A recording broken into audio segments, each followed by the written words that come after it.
Hey everyone, I'm Jessica, and I'd like to share with you the challenging experiences I've had with my stepmother, Carol. To be clear, I refer to her as Carol because she has never played a motherly role in my life, nor has she shown any interest in doing so.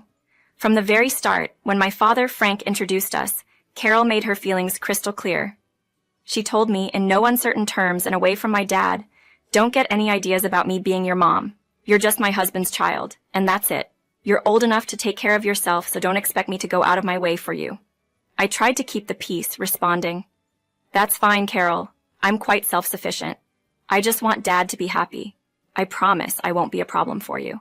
But Carol saw me as an obstacle, saying, "You're already causing trouble. Don't think you can outsmart me. I've dealt with teens before, and once you're 20, I'll make sure you're out of our lives for good. Then, I'll have Frank all to myself." Her hostility didn't end there. Carol even insulted my late mother, which hurt deeply. My mom passed away when I was just 10, and it took my father a long time to open his heart to love again. Because of this, I hesitated to tell Dad about Carol's cruel words and actions, a decision I regret. Carol's behavior only worsened after marrying my dad, surprising him with her sudden change. She made it her mission to drive me away, openly expressing her dislike for children and her desire not to have me around, something she had conveniently omitted before marrying Dad. When Dad stood by me, Carol resorted to sabotage, like ruining her meals and blaming me.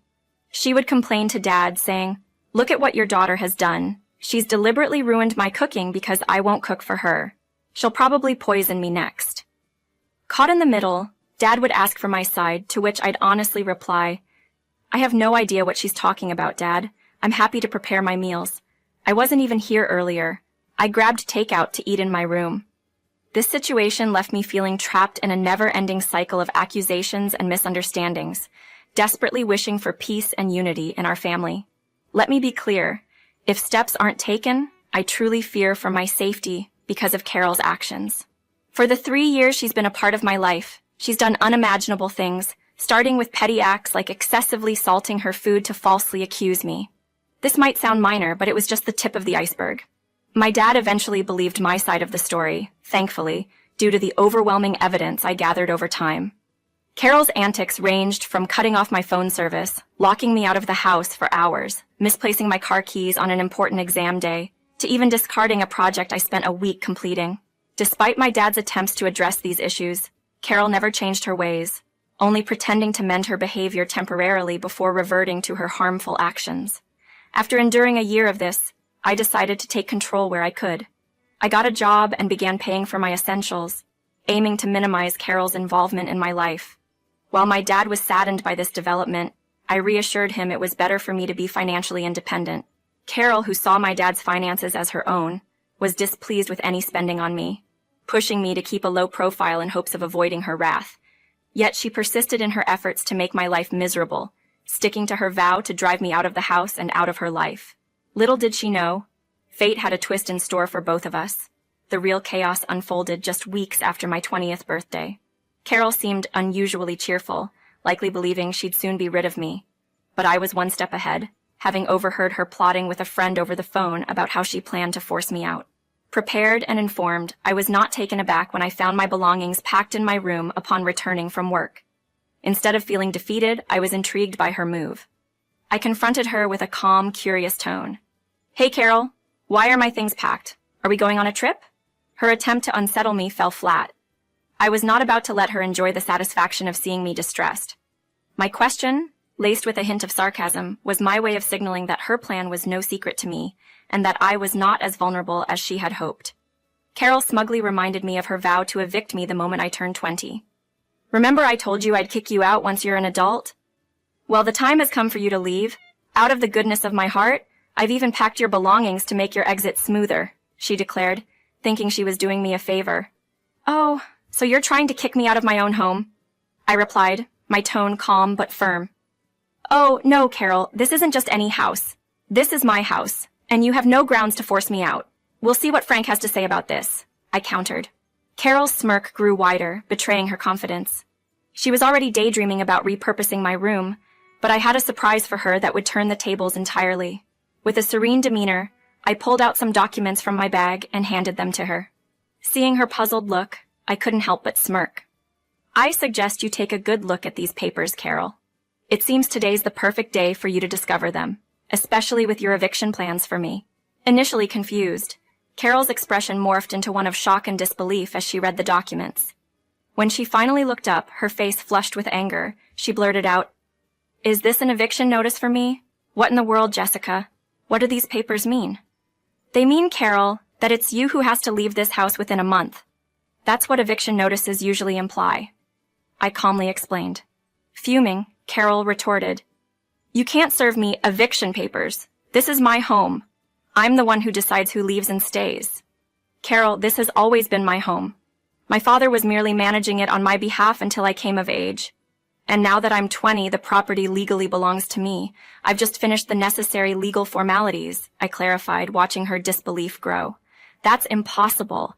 Frank can't just hand over the house to you. It's a marital asset, and he can't transfer it without my consent," Carol argued, visibly panicked. "Carol, this house was mine long before you entered the picture. It belonged to my maternal grandparents, who left it to me, with my father acting as the custodian until I turned 20. It seems you weren't aware of this little detail," I informed her, enjoying the realization dawning on her face. Refusing to accept the truth, Carol sputtered, "You're lying. This can't be happening. You're trying to scam me, to kick me out. Just wait until Frank hears about this." But the truth was undeniable. The house was legally mine, and Carol's schemes had finally caught up with her. Karma, as they say, had made its move. Carol, in a moment of utter folly, decided to call my father into the fray, completely overlooking the crucial step of consulting him about her plan to evict me. It's a basic courtesy, after all, to discuss such matters, especially when it involves family. But Carol, perhaps knowing too well what his response would be, chose to sidestep this discussion and proceeded with her scheme to force me out. In her rush, she seemed to forget this detail, but I couldn't be more pleased with her slip-up. It brought Dad directly into the situation, which worked out even better for me. Dad came down to see what the commotion was about, his presence immediately calming the storm. "Why all the shouting, Carol? What's the problem?" he asked, his tone a mix of confusion and concern. Carol, however, didn't hold back, accusing me of making outrageous claims about owning the house and insisting on her eviction. As expected, Dad turned to me for clarity. He's always been fair, a trait that Carol detested because she preferred him blindly supporting her regardless of the circumstances. Their disagreements on this matter were frequent, yet Dad remained impartial, seeking to understand both sides of any story. "So," I explained, "Carol confronted me, saying she was kicking me out, claiming this was her house and that I no longer had a place here. I had overheard her plotting to do this on the phone, so I took preemptive action by serving her an eviction notice." Dad was visibly upset by this revelation. "Carol, who gave you the right to decide on evicting Jessica? We never discussed such a thing. Why am I only finding out about this now?" His disappointment was palpably, highlighting the breach of trust. Carol, caught off guard by the eviction notice and now by Dad's interrogation, momentarily panicked before resorting to her usual defensive stance. She argued, "Jessica's an adult now, Frank. She's been living here without paying rent for a month since turning 20. It's common for parents to encourage their children to become independent at this age. We're just trying to teach her responsibility." Dad, however, wasn't swayed. "That decision is mine to make, Carol, not yours alone. You should have discussed it with me first." His statement underscored his role in our family and his commitment to fairness and mutual respect, qualities that Carol lacked. And my dad firmly corrected Carol, emphasizing that she had never played a parental role, nor contributed towards anything for me. "How could you assume you had the right to decide about Jessica's living situation? You've been unfair," he said. Carol, clinging to her belief that as his wife she had equal rights to the house, insisted it was also hers and that I had to leave. But Dad countered, revealing the house was legally mine, not theirs, leaving Carol shocked and in disbelief. She couldn't grasp the reality that Dad supported my claim to the house, a place she had mistakenly believed she could control. Overwhelmed by the truth, she accused Dad of betrayal. "Why would you do this? You should have consulted me." Dad, however, stood his ground, highlighting her hypocrisy. "You had no qualms about trying to evict Jessica without a word to me. This house was always meant for Jessica. I've merely been managing it until she came of age." Carol's shock deepened as Dad offered to show her the documents for proof, which she was too stunned to consider seriously.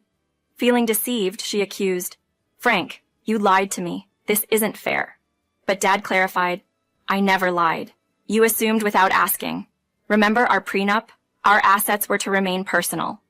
Her accusations continued, painting me as the ungrateful one for throwing them out. But I made it clear, "I'm not evicting Dad, Carol. This unfortunate outcome is the result of your actions. I might have considered letting you stay if you hadn't tried to force me out." This confrontation peeled back the layers of misunderstandings and revealed the hard truths, setting the stage for profound changes in our family dynamics. Deep down, I always had a feeling Carol wasn't right for our family. That intuition led me to insist on a prenuptial agreement before she married my dad. I feared she might jeopardize our future, especially with financial issues, and I wanted to safeguard against that. It was my way of looking out for us, showing my dad he was always in my thoughts. My main wish is for my dad to find happiness. And if Carol isn't contributing to that happiness, it might be healthier for them to part ways. I spent considerable time reassuring my dad that he's been nothing but a fantastic parent, far from the villain Carol portrayed him to be. He's done so much for me, and he needed to understand his worth. I won't hide the fact that I felt a sense of relief knowing my dad was considering ending things with Carol. After everything she's put us through, it's clear she's not the partner my dad needs or deserves. Our heartfelt conversation led to a peaceful night, with my dad spending it in the guest room, marking the beginning of a new chapter, without Carol's chaos. Feeling a newfound peace with the thought of Carol's imminent departure, I believed we had finally taught her a valuable lesson. Yet, the next morning presented an unexpected turn. Carol was overcompensating, making breakfast and showering me with kindness, as if overnight, she had transformed into the epitome of care and affection. Even my dad cast skeptical glances, puzzled by her sudden change in behavior. Despite the awkwardness, I managed a polite thank you for the breakfast, all the while wondering about the sincerity of her actions. I told Carol plainly that her efforts were unnecessary. "I've been taking care of myself for the last 5 years, Carol. We don't need to start pretending things can change just like that," I expressed, skeptical of her sudden desire to bond over meals as a family. It was clear to me that we were moving past the point where such gestures could make any difference. Carol insisted on her new role, aiming to foster a close mother-daughter relationship, a concept that seemed forced and unrealistic given everything that had happened.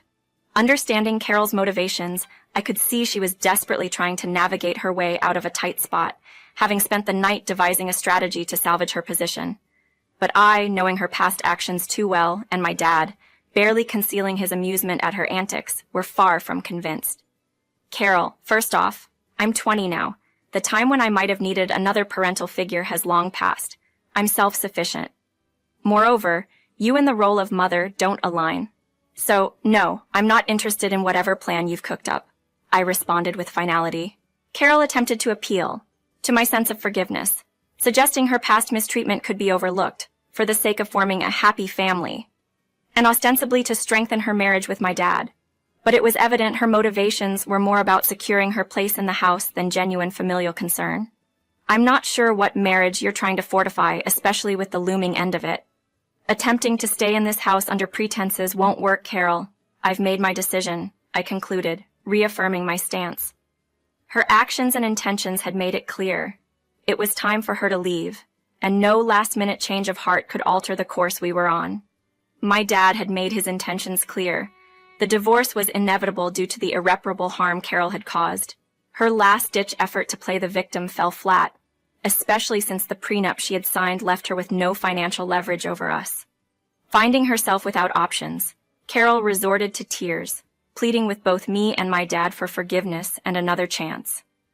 That day, our patience was tested as we endured her continuous pleas for mercy. My dad eventually stepped out to consult with his lawyer, kickstarting the divorce process.